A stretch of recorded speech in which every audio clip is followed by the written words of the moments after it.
Before James Cameron discovered the wreck of the Titanic, there were plenty of movies, not really plenty of movies, but there were at least some movies made before the discovery of the Titanic wreck, depicting that the ship never broke in half. Some of these movies are The Night to Remember, Titanic 1953. Little fun fact about the Titanic 1953 movie, this was James Cameron's template for the 1997 version of the movie Titanic.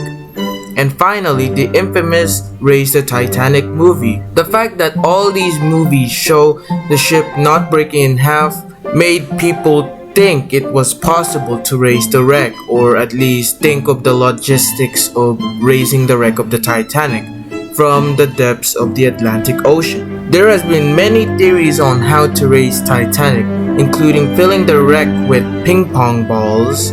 Yes, this is real. That, like, why ping pong balls? Come on. Injecting it with 180,000 tons of Vaseline. That's why. Or using 500,000 tons of liquid nitrogen to encase it in another iceberg so it would float to the surface, because icebergs float. But you may ask yourself this question as well. What killed off this ambition on raising the Titanic wreck? To put it simply, James Cameron's discovery of the wreck itself. As many of you know, the Titanic's wreck is in horrible shape as it stands and could collapse in a moment's notice.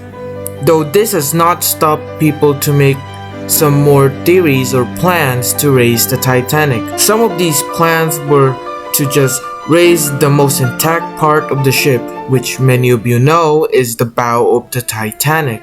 But we ourselves don't know the state of the keel of the bow.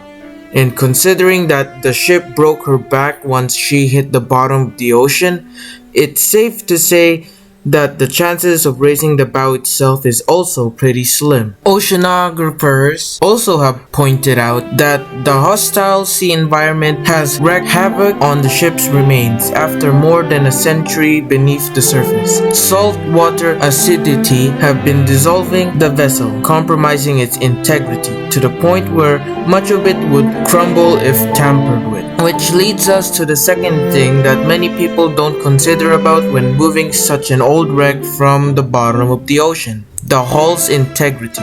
Just like the Britannic, the hull itself hardly has any integrity left, since it's being eaten away by salt water and bacteria which eat iron from the ship's hull. So technically, once you start raising the ship, it's gonna start to fall apart fast. To finally end this video with the answer you're probably expecting, no, you cannot raise the ship unless you want a destroyed giant mess of metal and rust that used to be the Titanic. Well, unless you're like into rust or anything, then go ahead, you can raise the ship. So anyways, I hope you enjoyed this video.